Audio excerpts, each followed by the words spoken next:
আজকে বাংলাদেশে এক ঐতিহাসিক মুহূর্ত, যেখানে গণ অভ্যুত্থানের পরে বিগত 16 বছরের মানুষের ভোটাধিকার বঞ্চিত থাকার পরে আমরা যখন একটি নতুন নির্বাচন এবং গণভোটের দিকে যাচ্ছি, আজকে থেকে তার আনুষ্ঠানিক প্রচারণা শুরু হচ্ছে।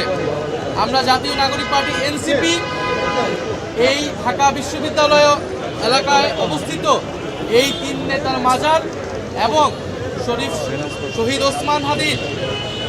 শরীফ ওসমান হাদির কবর জিয়ারতের মাধ্যমে আমরা আমাদের নির্বাচনের আনুষ্ঠানিক যাত্রা এই ঢাকা 8কে কেন্দ্র করে শুরু করছি। প্রিয় সাংবাদিক ভাই বোনেরা এবং প্রিয় দেশবাসী, আপনারা জানেন এই ঢাকা বিশ্ববিদ্যালয় এলাকা থেকে 2024 সালের গণ অভ্যুত্থানের অগ্নিপাত শুরু হয়েছিল। এই ঢাকা বিশ্ববিদ্যালয় এলাকা থেকেই 1952 সালের ভাষা আন্দোলন, 1971 সালের মহান মুক্তিযুদ্ধ এবং 1947 সালের পাকিস্তান আন্দোলন, এই সব কিছুর সাথেই এই বঙ্গ জনপদের বাংলার মানুষের যত লড়াই সংগ্রাম সব কিছুর সাথেই জড়িত রয়েছে এই ঢাকা বিশ্ববিদ্যালয় এলাকা। আমরা তাই এই ঢাকা 8 আসনকে নির্বাচন করেছি আমাদের আনুষ্ঠানিক কার্যক্রম প্রথম শুরু করার জন্য। আমরা আজকে এই 3 নেতার মাজারে এসেছি আমাদের জাতীয় প্রধান 2 নেতা শেরেবাংলা একে ফজলুল হক এবং হোসেন শহীদ সোহরাওয়ার্দী, তাদেরকে স্মরণের মাধ্যমে এবং আমাদের পূর্বসূরীদের স্মরণের মাধ্যমে আমাদের এই নির্বাচনী যাত্রা শুরু করতে। কারণ আমরা জানি এই বাংলাদেশের রূপকার ছিলেন শেরেবাংলা একে ফজলুল হক, এই বাংলাদেশের অন্যতম স্থপতি ছিলেন হোসেন শহীদ সোহরাওয়ার্দী। শেরেবাংলা ফজলুল হক জমিদারি ব্যবস্থার বিরুদ্ধে লড়াই সংগ্রাম করে এই বাংলাদেশকে এগিয়ে নিয়ে গিয়েছেন, বাংলাদেশের কৃষক শ্রমিক সাধারণ মানুষের অধিকারকে রক্ষা করেছেন। একইভাবে ফ্যাসিবাদী ব্যবস্থার বিরুদ্ধে লড়াই সংগ্রাম করে আমরা একটি নতুন বন্দোবস্তের দিকে এগোচ্ছি। অন্যদিকে হোসেন শহীদ সোহরাওয়ার্দী এই বাংলাদেশে গণতন্ত্রের ভিত্তি স্থাপন করেছেন। 24-এর গণ অভ্যুত্থানের পরেও আমরা বাংলাদেশে নতুন করে গণতন্ত্রের ভিত্তি স্থাপন করছি এই নির্বাচনের মধ্য দিয়ে।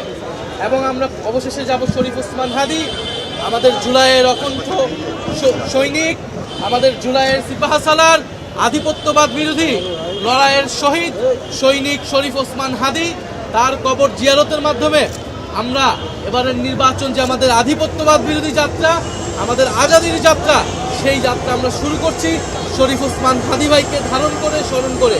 এবং আজকের এই নির্বাচনী যাত্রার আমাদের শুরুর 2টা বক্তব্য হচ্ছে, এক, প্রথমত গণভোটে সারা বাংলাদেশের মানুষকে আমরা আহ্বান জানাচ্ছি, গণভোটে আপনারা হ্যাঁ ভোট দিন। গণভোটে হ্যাঁর মাধ্যমে সংস্কারের যাত্রাকে অব্যাহত রাখুন এবং শরীফ ওসমান হাদি ভাইকে যারা হত্যা করেছেন সেই হত্যাকারীদের বিচার আমাদের আজকের এই নির্বাচনী যাত্রার অন্যতম প্রধান দাবি, অন্যতম প্রধান এজেন্ডা। আমরা নির্বাচনের আগেই তার চার্জশিট থেকে শুরু করে সকল কার্যক্রম যাতে সম্পন্ন হয় এবং আমরা অবশ্যই এই হত্যাকাণ্ডের সুষ্ঠু বিচার আমরা এই বাংলার মাটিতে আদায় করে ছাড়বো ইনশাআল্লাহ। আমরা কাজী নজরুল ইসলাম, আমাদের জাতীয় কবি কাজী নজরুল ইসলামেরকেও স্মরণ করে আমাদের নির্বাচনী পদযাত্রা শুরু করবো এই ঢাকাতে। এবং আপনারা জানেন এই ঢাকা 8 এলাকায় জাতীয় নাগরিক পার্টি এনসিপি এবং 10 দলীয় ঐক্যজোটের পক্ষ থেকে আগামী নির্বাচনে সংসদ পদে প্রতিদ্বন্দ্বিতা করছেন জনাব নাসির উদ্দিন পাটোয়ারি। জনাব নাসির উদ্দিন পাটোয়ারি বাংলাদেশের মানুষের যেই মনের কথা, বাংলাদেশের মানুষের যেই স্বপ্নের কথা, ঢাকা 8 বাসিন্দার যেই কষ্ট দুঃখ দুর্দশার কথা তিনি তুলে ধরছেন।